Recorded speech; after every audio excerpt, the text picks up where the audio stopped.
जय श्री राम। क्या आप जानते हैं कि कर्ण को कवच कुंडल सहित जन्म क्यों हुआ था? भगवान सूर्य जो हैं बहुत सारे लोगों को पुत्र का वरदान दिए थे, लेकिन किसी को कवच कुंडल सहित जन्म किसी का नहीं हुआ। लेकिन ये कर्ण ही था जिसको कवच कुंडल सहित जन्म हुआ। क्यों? इसके पीछे कारण है।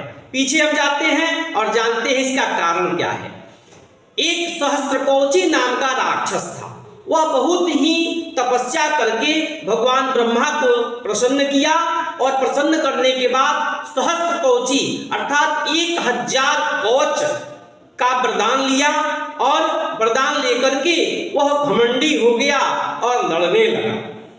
भगवान का वरदान था कि यह कवच जो व्यक्ति एक कवच काट देगा वह मर जाएगा, वह मारा जाएगा।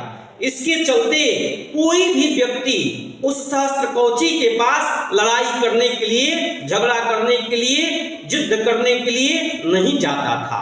तो सहस्त्रकवची बहुत ज्यादा अत्याचार करने लगा। तो उस सहस्त्रकवची का अंत तो करना निश्चित है, इसलिए कि जो घमंडी होता है उसका अंत निश्चित हो जाता है। तो उस सहस्त्रकवची का अंत करने के लिए भगवान नर और नारायण के रूप में अवतार लिए और अवतार लेकर के उस सहस्त्रकवची से एक नर युद्ध करने लगे और युद्ध करते करते एक उसका कवच जो है काट दिए। तो उसका वरदान था कि एक कवच जो काट देगा उसका मृत्यु हो जाएगा। नर जब एक कवच काटे तो वे मृत्यु को प्राप्त हुए और फिर नारायण तपस्या कर रहे थे, फिर आए वहां से और फिर इस नर को अपने तपस्या के बल से जीवित किए और फिर नर चले गए तपस्या करने और नारायण जो है युद्ध करने लगे। और ऐसे ही फिर नारायण उस सहस्त्रकवची का एक कवच काट दिए और फिर वे मर गए। उसके बाद फिर नर जो है तपस्या कर रहे थे और वो आए और फिर नारायण को जीवित किए और फिर नारायण तपस्या करने चले गए और नर फिर युद्ध करने लगे।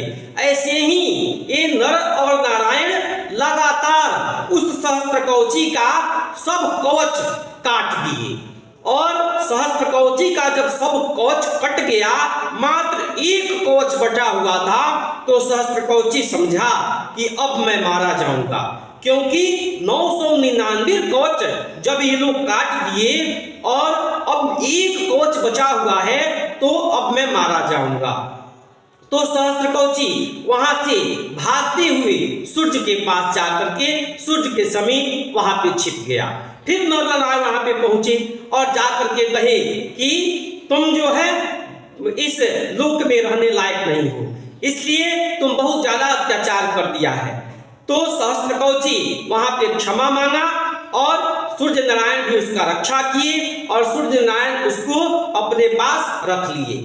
और वही कुंती जो है सूर्य को जल देते समय सूर्य को बुलाई और वरदान मांगी, तो भगवान सूर्य बोले कि मैं यहां से खाली नहीं जाऊंगा। सूर्य वहां पे कुंती को एक पुत्र दिए, वही सहस्त्रकवची जिसके पास मात्र एक कवच बचा हुआ था, वही कवच सहित पुत्र के रूप में उस सहस्त्रकवची को भगवान सूर्य कुंती को दिए। इसीलिए कर्ण जो है बहुत ही सूरवीर और बहुत ही बलशाली था। उसका कवच कुंडल अगर उसके पास रहता तो कोई उसको मार नहीं सकता था। इंद्र भगवान भिक्षा मांगने के लिए गए और उस सहस्त्रकवची के रूप में जो कर्ण थे उनका कवच निकलवा लिए और अर्जुन उस पे विजय प्राप्त किए। आप सब यह कथा जानते होंगे। इसी के चलते कर्ण को एक कवच कुंडल सहित जन्म हुआ था। यह सब कथा आप विस्तृत से जानने के लिए कमेंट जरूर करेंगे और इसको शेयर जरूर करेंगे, इसलिए कि सब लोग यह बात नहीं जानते हैं कि कर्ण को एक कवच सहित जन्म क्यों हुआ था। धन्यवाद। जय श्री राम।